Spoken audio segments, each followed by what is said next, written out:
All right, brothers, picture this for me. You got a 10 out of 10 black girl and a 10 out of 10 white girl. Which one are you picking right now? Just don't think about it. I'm confident that a lot of you either picked the black girl or got defensive and was all like, whoa, race doesn't matter. It all depends on personal preference. What's going on, you know? And I get it. I agree to an extent, you know? Because one side doesn't want it to make it seem like black people are not allowed to date outside their race, because we're allowed to date outside our race. Everyone's allowed to date outside their race. We're allowed to do that. While the other side doesn't want to discredit the beauty of black women. It's a real tough little situation to be in. Oh, and my answer, I'll let y'all know that at the end of the video. You already know. Hello, my name is Chris Sutters, and together I'm lying, it's just gonna be me, I'm just gonna be talking to y'all. You don't have to respond back, it's a video. But together we are gonna be discussing whether or not black men have the moral obligation to date black women. See that motorcycle in the back? Today I'll be referencing Charles W. Mills and summarizing his arguments as a way to better understand the situation at hand. And our first argument that we have is the racial purification, or let's get the cream out the coffee. As you can tell by the name, this argument focuses on restoring and purifying the black race. In Chris terms, there are like two sides of this that have two different motives.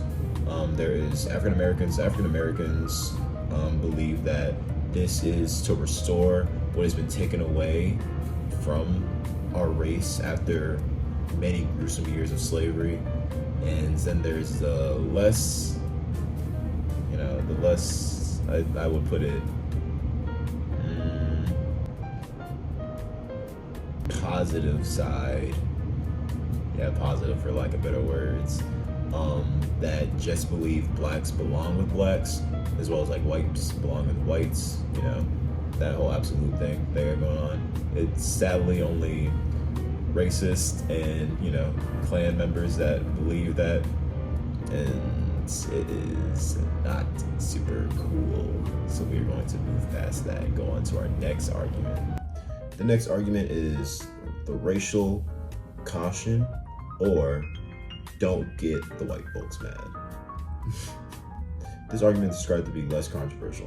The argument is based around the idea that society looks down on mixed race couples, and by keeping it black on black, it'll leave the couple with less worries and more safety. The problem with this argument is that it panders to racism and is more so out of fear than moral obligations or morality in general. It's still better than the last one, but it has its flaws in it still. Hey, let's change scenery real quick. Let me grab it. Our third argument is racial solidarity, or no sleeping with the enemy. Most of this argument is based off the idea that black people should band together and stay strong with each other, and it's mostly promoting concepts of black liberation and just a strong community.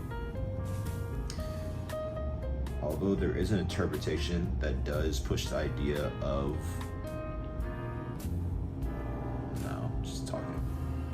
sorry guys. Most of this argument is based around the idea that black people should stand strong with each other and promote concepts like black liberation and healthy and tight communities. There's a variant of this argument that treats the situation a lot harsher by viewing it as if a black person were to sleep with a white person, they'd be doing an injustice to their race. It'd be like a Jew sleeping with a Nazi. This is super flawed though, because not all white people are racist, obviously, and you can't pass down racism genetically. So no, you're not doing that one.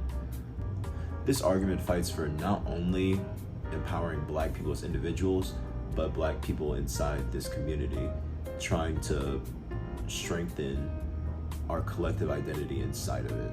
Our fourth argument is racial demographics, or where are all the black men? Why did I say it like that?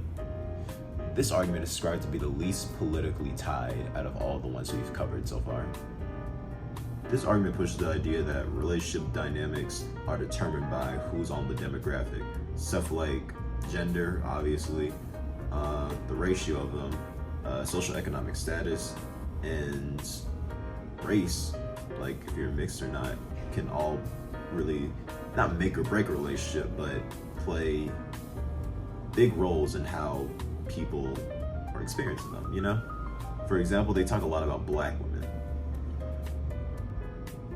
If black men are constantly dating white women, it can harshly limit the potential dating pool that black women have. It can also make it harder for them to find safe and supportive relationships in whatever pool they're left with. Even though it may seem like it's a noble thought process or just another way to preserve the race, this argument wants to uphold the structures inside the black community. Now we got our fifth argument: the tragic mulattoes to be or burden on the children argument. This argument is strictly directed towards the couples that wish to have children. It focuses on interracial couples and their relationships, and of course, their biological children that are the offspring of them. This argument focuses on the point of view from those children and the struggles and challenges they would face in their day-to-day lives. It focuses on how most biological children have to deal with challenges like their racial identity and understanding who they are, as well as the challenge society gives them with not really being accepted on either side truly. And this argument just says, let's just get rid of that problem completely and just not have biracial children. The problem with that is that it relies too much on just erasing this group of people entirely, and instead of just focusing on society fixing how they treat this group of people, or focusing on how society approaches this group of people. I feel like we shouldn't have to erase biracials from the planet. We shouldn't have to erase biracials from the planet. Now we have our final argument, and I cannot say the full title. Here it is. Argument number 6, the questionable racial motivations, or maybe you can fool that I am not saying these words, but I am pretending that I am censoring them. And maybe you can fool yourself, but you're not fooling anybody else argument. This is the most interesting argument because instead of like trying to defend or bring up a greater good part of why black men should date black women, it kind of attacks the thought process of most black men without like directly attacking their character, but bringing up the idea that maybe you have internalized racism. It brings up the argument that most black men aren't dating black women because they just aren't interested, because of how society is like imprinted this thought of black women being ugly and how it bled into how black men view black women as well. So even though black men love black women because they're black people and they're in their life, maybe this preference doesn't actually come from liking white women more, or it may come from just a place of internalized racism. So after going through all these arguments, what do you think? Do black men have a moral obligation to be with black women? What do I think? I don't know. Bye.